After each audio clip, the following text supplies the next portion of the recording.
ام مالک بنت ابی، خزرج کے خاندان حبلہ میں سے تھیں۔ سلسلہ نسب یہ ہے: ام مالک بنت ابی بن مالک بن حارث بن عبید بن مالک بن سالم بن غنم بن عوف بن خزرج۔ راس المنافقین عبداللہ بن ابی کی ہمشیرہ تھیں۔ ان کا نکاح حضرت رافع بن مالک زرقی سے ہوا، جو قبیلہ خزرج کے سب سے پہلے مسلمان تھے۔ ان کی صلب سے حضرت رفاعہ پیدا ہوئے، وہ بھی انصار کے سابقین اولین میں سے ہیں۔ حضرت ام مالک کے شوہر اور بیٹے دونوں کو بیعت عقبہ میں شریک ہونے کا شرف حاصل ہوا۔ حضرت ام مالک بھی ہجرت نبوی سے قبل سعادت اندوز اسلام ہوئیں۔ وہ بڑے راسخ العقیدہ اور سعید الفطرت مسلمان تھیں۔ اخیافی بھائی عبداللہ بن ابی منافقوں کا سرخیل تھا، لیکن وہ حق و صداقت کی علمبردار تھیں۔ مزید حالات معلوم نہیں۔ بنت بشیر بن سعد، نام اور کنیت معلوم نہیں۔ مشہور صحابی حضرت بشیر بن سعد انصاری کی بیٹی اور حضرت نعمان بن بشیر کی بہن تھیں۔ والدہ کا نام امرہ بنت رواحہ تھا، جو جلیل القدر صحابی شہید معطا حضرت عبداللہ بن رواحہ شاعر رسول کی بہن تھیں۔ غزوہ خندق کے زمانے کا ذکر ہے کہ ایک دن حضرت عمرہ نے بیٹی کو کچھ کھجوریں دے کر کہا کہ اپنے باپ اور ماموں عبداللہ بن رواحہ کے صبح کے کھانے کے لیے لے جا۔ وہ یہ کھجوریں ایک کپڑے میں ڈال کر جا رہی تھیں کہ راستے میں رسول اکرم صلی اللہ علیہ وآلہ وسلم سے ملاقات ہو گئی۔ حضور نے ان سے فرمایا: بیٹی، یہ تمہارے پاس کیا ہے؟ انہوں نے عرض کیا: یا رسول اللہ، یہ کھجوریں ہیں جو میری ماں نے میرے والد اور ماموں کو صبح کے کھانے کے لیے بھیجی ہیں۔ حضور نے فرمایا: لا، یہ کھجوریں مجھے دے۔ انہوں نے وہ کھجوریں حضور صلی اللہ علیہ وآلہ وسلم کی ہتھیلی پر رکھ دیں۔ آپ کی دونوں ہتھیلیاں ان کھجوروں سے نہیں بھریں، تاہم آپ نے حکم دیا کہ ایک کپڑا بچھا کر اس پر ان کھجوروں کو پھیلا دیا جائے۔ اس کے بعد آپ نے عام منادی کرا دی کہ تمام اہل خندق صبح کے کھانے کے لیے آئیں۔ جب تمام اہل خندق آ گئے تو حضور نے فرمایا: یہ کھجوریں کھاؤ۔ اللہ کی قدرت میں اتنی برکت ہوئی کہ تمام اہل خندق سیر ہو گئے، لیکن کھجوریں پھر بھی بچ رہیں۔ اس سے زیادہ حالات معلوم نہیں۔ حضرت خیرہ بنت ابی حضرت اسلمی، اپنی کنیت ام الدرداء سے مشہور ہیں۔ جلیل القدر صحابی حضرت ابو حضرت اسلمی کی صاحبزادی اور حضرت ابو درداء انصاری کی اہلیہ تھیں۔ سن 2 ہجری میں غزوہ بدر کے بعد اپنے شوہر کے ساتھ اسلام قبول کیا اور حضور کی بیعت سے مشرف ہوئیں۔ اہل سیر نے ان کی عقل و فراست، شوق عبادت، محاسن اخلاق، علم و فضل، تفقہ فی الدین اور اصابت رائے کی بڑی تعریف کی ہے۔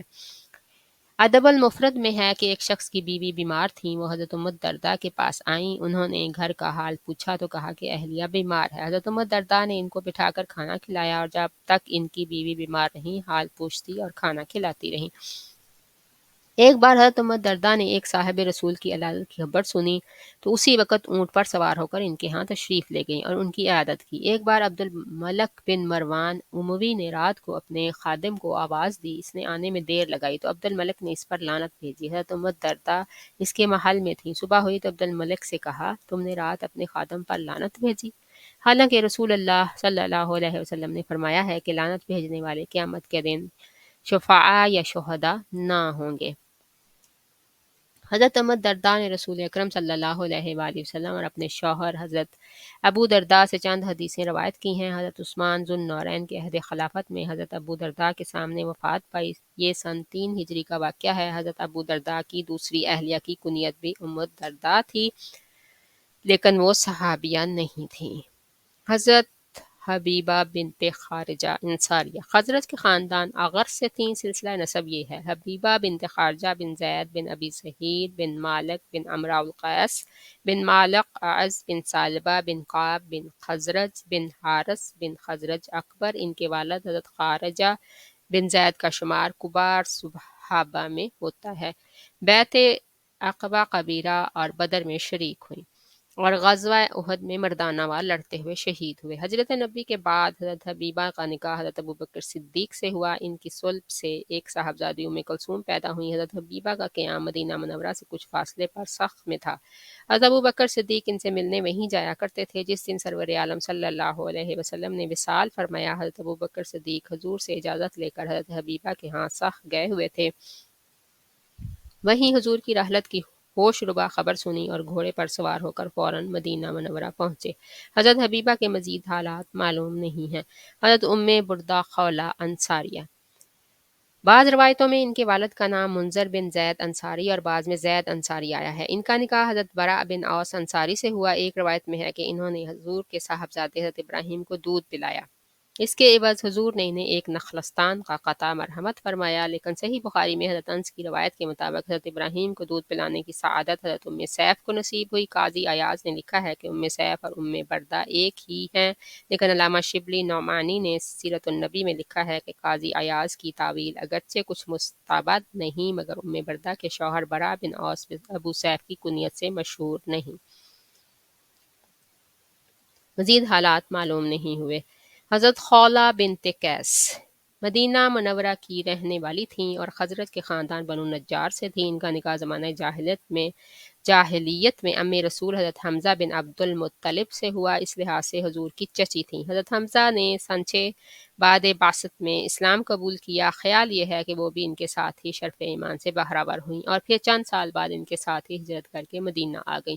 غزوہ احد سن 3 ہجری میں حضرت حمزہ کی شہادت کے بعد انہوں نے حضرت نعمان بن عجلان انصاری سے نکاح کر لیا اور عرصہ تک زندہ رہیں۔ ان کو حضور سے بڑی محبت اور عقیدت تھی اور آپ کو بھی ان پر بڑا ناز اور اعتماد تھا۔ ابن ماجہ نے حضرت ابو سعید سے روایت کی ہے کہ رسول اکرم صلی اللہ علیہ وسلم نے ایک دفعہ کسی اعرابی سے قرض لیا۔ ایک دن وہ حضور کے پاس آیا اور بڑی سختی سے اپنے قرض کی واپسی کا مطالبہ کیا۔ صحابہ کرام نے اس کو ڈانٹا کہ تو جانتا نہیں کس سے بات کر رہا ہے؟ اعرابی نے کہا میں تو اپنا حق طلب کر رہا ہوں۔ اس پر حضور نے صحابہ سے فرمایا یہ شخص اپنے مطالبے میں سچا ہے، اس لیے تمہیں اس کی حمایت کرنی چاہیے۔ پھر آپ نے حضرت خولہ بنت قیس کے پاس پیغام بھیجا کہ اگر تمہارے پاس کھجوریں ہوں تو اس شخص کا قرضہ ادا کرنے کے لیے مجھے ادھار دے دو، جب ہمارے پاس کھجوریں آئیں گی میں تمہارا قرض لوٹا دوں گا۔ حضرت خولہ کو حضور کا پیغام ملا تو انہوں نے کسی تعامل کے بغیر میرے ماں باپ رسول اللہ صلی اللہ علیہ وسلم پر قربان، حضور کو جس قدر کھجوریں درکار ہیں بخوشی لے لیں۔ چنانچہ حضور نے ان سے بقدر ضرورت کھجوریں لے کر اس اعرابی کا قرضہ ادا کر دیا اور اس کو کھانا کھلایا۔ جب وہ رخصت ہوا تو آپ کو دعائیں دے رہا تھا۔ مسند بازار میں وہ خود حضرت خولہ بنت قیس سے روایت ہے کہ حضور پر بنی ساعدہ کے کسی آدمی کی 60 سا 5 من 10 سیر کھجوریں قرض تھیں۔ اس نے ان کی واپسی کا مطالبہ کیا۔ آپ نے ایک انصاری کو حکم دیا کہ وہ آپ کی طرف سے قرض ادا کر دیں۔ انہوں نے فوراً اپنی کھجوریں پیش کیں، لیکن اس سعادی نے انہیں لینے سے انکار کر دیا کیونکہ وہ ان کھجوروں سے گھٹیا تھیں جو اس نے حضور کو قرض دی تھیں۔ انصاری نے اس سے کہا کیا تو حضور کے پاس واپس جا رہا ہے؟ اس نے کہا ہاں، رسول اللہ صلی اللہ علیہ وسلم سے بڑھ کر کون آدمی حق پسند ہے؟ حضور نے سنا تو آپ دیدہ ہو گئے اور فرمایا سعیدی نے سچ کہا، مجھ سے زیادہ انصاف کرنے کا کون حقدار ہے؟ اللہ اس امت کو باقی نہیں رکھتا جس میں اس کا کمزور اس کے قوی سے اپنا حق کسی دقت کے بغیر نہ لے سکے۔ پھر آپ نے مجھ یعنی حضرت خولہ سے فرمایا اے خولہ تم اس کو کھانا کھلاؤ اور اس کا قرض ادا کر دو۔ میں نے حضور کے ارشاد کی تعمیل کی۔ ان روایتوں سے معلوم ہوتا ہے کہ حضرت خولہ بنت قیس خاصی آسودہ حال تھیں اور حضور کسی تکلف کے بغیر ان سے قرض لے لیا کرتے تھے۔ حضرت خولہ کے بطن سے حضرت حمزہ کے ایک اور صاحبزادے عمارہ پیدا ہوئے، انہی کے نام کی نسبت سے حضرت حمزہ کی کنیت ابو عمارہ تھی۔ عمارہ لا ولد فوت ہوئے، اس طرح ان سے حضرت حمزہ کی نسل نہیں چلی۔ حضرت خولہ بنت قیس کے مزید حالات معلوم نہیں ہیں۔ حضرت انیسہ بنت عدی انصار کے کسی قبیلے سے تھیں۔ ان کا نکاح سلمہ بن مالک سے ہوا جو قبیلہ بلہ سے تھے اور قبیلہ اوس میں عمر بن وہب کے حلیف تھے۔ ان کے صلب سے عبداللہ بن سلمہ پیدا ہوئے جن کا شمار مشہور صحابہ میں ہوتا ہے۔ عبداللہ ہجرت نبوی کے بعد مشرف با اسلام ہوئے۔ قیاس یہ ہے کہ حضرت انیسہ نے بھی بیٹے کے ساتھ قبول اسلام کی سعادت حاصل کی۔ حضرت عبداللہ بن سلمہ پہلے غزوہ بدر میں شریک ہوئے اور پھر غزوہ احد میں۔ رحمت عالم صلی اللہ علیہ وسلم کی ہم رکابی کا شرف حاصل کیا۔ اسی غزہ میں وہ مردانہ وار لڑتے ہوئے رتبہ شہادت پر فائز ہوئے۔ لڑائی کے بعد حضور نے حکم دیا کہ 2-2 3-3 14 کو یکجا میدان احد ہی میں دفن کیا جائے۔ حضرت انیسہ کو بیٹے کی شہادت کی خبر ملی تو وہ حضور کی خدمت اقدس میں حاضر ہوئیں اور عرض کی یا رسول اللہ میری خواہش ہے کہ اپنے شہید فرزند کو اپنے مکان کے قریب دفن کروں تاکہ مجھے کچھ اطمینان رہے۔ سرور عالم صلی اللہ علیہ وسلم نے حضرت انیسہ کی درخواست قبول فرما لی اور حضرت عبداللہ بن سلمہ کو بطور خاص مدینہ منورہ میں دفن کرنے کی اجازت مرحمت فرمائی۔ حضرت انیسہ کے مزید حالات معلوم نہیں ہوئے۔ حضرت فریعہ بنت اسعد بن زرارہ ان کا تعلق خزرج کے خاندان نجار سے تھا۔ سلسلہ نسب یہ ہے فریعہ بنت اسد بن زرارہ بن عدس بن عبید بن ثعلبہ بن غنم بن مالک بن نجار بن ثعلبہ بن عمر بن خزرج۔ ان کے والد حضرت ابو امامہ اسعد بن زرارہ کا شمار نہایت عظیم المرتبت صحابہ میں ہوتا ہے۔ اکثر روایتوں میں انصار کے سابقین اولین میں ان کا نام سر فہرست نظر آتا ہے۔ انہوں نے شوال سن 1 ہجری میں وفات پائی اور اپنے پیچھے حضرت فرائع اور 1 یا 2 کم سن لڑکیاں چھوڑیں۔ حضرت اسد بن زرارہ نے اپنی وفات سے پہلے اپنی لڑکیوں کے متعلق سرور عالم صلی اللہ علیہ وسلم کو وصیت کی، چنانچہ حضور نے ہمیشہ ان لڑکیوں کا خیال رکھا۔ حافظ ابن حجر نے اصابہ میں لکھا ہے کہ حضور نے ان بچیوں کو سونے کی بالیاں جن میں موتی پڑے ہوئے تھے پہنائیں۔ علامہ ابن اسیر کا بیان ہے کہ حضرت فرائع سن بلوغ کو پہنچیں تو حضور نے ان کا نکاح حضرت نبیت بن جابر سے کر دیا۔ حضرت فرائع کے مزید حالات دستیاب نہیں ہوئے۔ حضرت ام دہدہ، مشہور صحابی حضرت ابو الدہدہ ثابت بن وحدہ انصاری شہید احد کی اہلیہ تھیں۔ دونوں میاں بیوی جوش ایمان اور اخلاص عمل کے اعتبار سے اپنی نظیر آپ تھے۔ حضرت عبداللہ بن مسعود سے روایت ہے کہ جب رسول الحدید کی یہ آیت نازل ہوئی من ذا الذی یقرض اللہ قرضا حسنا فیضاعفہ لہ ولہ اجر کریم، کون ہے جو اللہ کو قرض دے، اچھا قرض، تاکہ اللہ اسے کئی گنا بڑھا کر واپس دے اور اس کے لیے بہترین اجر ہے۔ تو حضرت ابو الدہدہ رسول اکرم صلی اللہ علیہ وسلم کی خدمت میں حاضر ہوئے اور عرض کیا، یا رسول اللہ، کیا اللہ تعالی ہم سے قرض چاہتا ہے؟ حضور نے فرمایا، ہاں اے ابو الدہدہ۔ حضرت ابو الدہدہ نے عرض کیا، یا رسول اللہ، ذرا اپنا ہاتھ مبارک مجھے دکھائیے۔ حضور نے اپنا دست مبارک ان کی طرف بڑھا دیا۔ انہوں نے حضور کا دست مبارک اپنے ہاتھ میں لے کر کہا، یا رسول اللہ، میں اپنا باغ اللہ تعالیٰ کو قرض دیتا ہوں۔ یہ باغ جو حضرت ابو الدہدہ نے راہ حق میں صدقہ کر دیا، اس میں کھجور کے 600 درخت تھے، اسی میں ان کا گھر تھا اور وہیں ان کے بال بچے رہتے تھے۔ حضور سے یہ بات کر کے وہ سیدھے گھر پہنچے اور اہلیہ ام دہدہ کو پکار کر کہا، دہدہ، دہدہ کی ماں، باہر آ جاؤ، میں نے یہ باغ اپنے رب کو قرض دے دیا ہے۔ حضرت ام دہدہ بولی، ابو دہدہ، تم نے نفع کا سودا کیا ہے۔ یہ کہہ کر اپنا سامان اور بچے لے کر باغ سے باہر آ گئی۔ ایک اور روایت میں جو حضرت انس بن مالک سے مروی ہے، اس واقعہ کو کسی قدر مختلف صورت میں بیان کیا گیا ہے۔ وہ کہتے ہیں کہ ایک شخص نے رسول اللہ صلی اللہ علیہ وآلہ وسلم کی خدمت میں عرض کیا، یا رسول اللہ، میں اپنے مکان کی دیوار اٹھانا چاہتا ہوں، بیچ میں فلاں شخص کا کھجور کا درخت ہے، اگر آپ اس سے کہہ دیں کہ یہ وہ درخت مجھے دے دیں تو میں اپنی دیوار کی ٹیک اس سے لگا کر دیوار کو بآسانی مکمل کر سکوں گا۔ آپ نے اس آدمی سے فرمایا کہ تم اپنا وہ درخت اس کو دے دو، اس کے عوض اللہ تعالیٰ تمہیں جنت میں کھجور کا درخت عطا فرمائے گا۔ اس آدمی نے اپنا درخت دینے میں عذر کیا۔ حضرت ابو الدہدہ کو معلوم ہوا تو وہ اس شخص کے پاس پہنچے اور اس سے کہا کہ تم اپنا کھجور کا درخت مجھے دے دو اور اس کے عوض میرا کھجور کا باغ لے لو۔ اس نے یہ بات منظور کر لی۔ اس کے بعد ابو الدہدہ حضور کی خدمت میں حاضر ہوئے اور عرض کیا، یا رسول اللہ، میں نے اس آدمی سے وہ کھجور کا درخت اپنے باغ کے بدلے میں خرید لیا ہے، یہ میں آپ کی نظر کرتا ہوں، آپ اس ضرورت مند کو دے دیجئے۔ یہ سن کر حضور بہت خوش ہوئے اور کئی بار فرمایا، ابو دہدہ کے لیے جنت میں کھجور کے کتنے بڑے اور بھاری خوشے ہیں۔ اس کے بعد ابو دہدہ اپنی اہلیہ کے پاس پہنچے اور ان سے کہا، اے ام دہدہ، اس باغ سے نکل چل، میں نے اس باغ کو جنت کے کھجور کے عوض بیچ ڈالا ہے۔ بیوی نے کہا، یہ تو بڑا نفع مند سودا ہوا۔